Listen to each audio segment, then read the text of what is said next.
بسم اللہ الرحمن الرحیم۔ السلام علیکم۔ کویت اردو نیوز کے ساتھ میں ہوں محمد عمر۔ آج کی اس ویڈیو میں کویت سے آج کی تازہ ترین نیوز اپڈیٹ شامل کرتے ہیں۔ سب سے پہلے کویت انٹری کے حوالے سے ایک اہم خبر شامل کرتے ہیں کہ کویت کے ورک پرمٹ یا فیملی ویزے کے لیے پولیس کلیئرنس سرٹیفکیٹ لازمی قرار دے دیا گیا ہے۔ تفصیلات کے مطابق نئے کام یا فیملی ویزوں پر کویت میں داخل ہونے والے نئے تارکین وطن کی criminal record check police clearance certificate PCC کی آن لائن منظوری دی جائے گی۔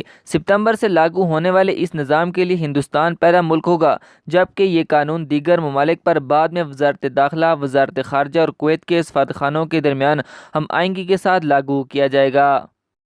ہندوستان سے آنے والوں کے لیے نئی خصوصیت: ستمبر سے نئے کام یا فیملی ویزے کے بعد اپنے ملک میں کویت ایمبیسی میں پولیس کلیئرنس سرٹیفکیٹ یعنی PCC جمع کروانا ہوگا۔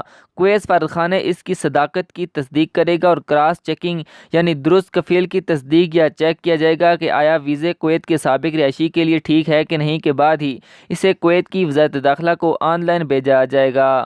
اگلی خبر شامل کرتے ہیں کہ کویت کا اپنے ہی کفیل کو قتل کرنے والا مصری شہری سزائے موت سے بچ گیا۔ تفصیلات کے مطابق کویت کی عدالت نے غیر ملکی مصری شہری کی سزائے موت کو اس کے کفیل کے پہلے سے سوچے سمجھے قتل کے جرم میں عمر قید میں تبدیل کر دیا ہے۔ کیس فائل سے پتہ چلتا ہے کہ گزشتہ سال 31 دسمبر کو وزارت داخلہ کے آپریشن یونٹ کو مقتول کویتی شہری کے بارے میں رپورٹ موصول ہوئی تھی جس کی لاش خیتان میں ایک عمارت کے سین میں خون میں لت پت ملی تھی۔ متعلقہ حکام کو لاش کا معائنہ کرنے پر مختلف حصوں میں چھریوں کے زخم ملے تھے۔ جاسوسوں نے عمارت کے گارڈ سے پوچھ گچھ کی جس نے بتایا کہ اس نے مقتول کو کسی ایسی شخص کے ساتھ دیکھا جسے وہ نہیں جانتا تھا۔ جب حکام نے متاثرہ کا موبائل فون چیک کیا تو انہیں رابطوں کی فہرست میں ایک مصری شہری پر شبہ ہوا کیونکہ وہ پہلے ہی ضمانت پر تھا۔ تفتیش کے دوران مصری نے اعتراف کیا ہے کہ اس نے مقتول کو اس کے رہائشی اجازت نامے یعنی اقامے کی تجدید سے متعلق مالی تنازعات کی وجہ سے قتل کیا ہے۔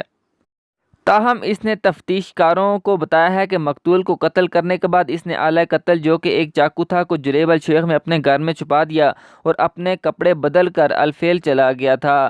تاہم عدالت نے اب اسے عمر قید کی سزا سنا دی ہے۔ اگلی خبر شامل کرتے ہیں کہ دوپہر کے وقت کام کی پابندی کی خلاف ورزی کرنے پر 26 کارکنوں کو گرفتار کر لیا گیا ہے۔ Governorates public authority for manpower inspection team کی نگرانی میں کھلی جگہوں پر دوپہر کے وقت کام کرنے کی پابندی پر عمل درآمد کرتے رہیں۔ رواں ماہ کی 3 سے 16 تاریخ کے دوران 25 کمپنیوں سے تعلق رکھنے والے 23 سائٹس پر بار بار خلاف ورزی پر 26 کارکنوں کو گرفتار کیا گیا ہے۔ کارکنوں کی حفاظت اور قانونی ذمہ داریوں سے بچنے کے لیے اتھارٹی نے کاروباری مالکان پر زور دیا ہے کہ وہ دوپہر کے کام کی پابندی پر عمل کریں۔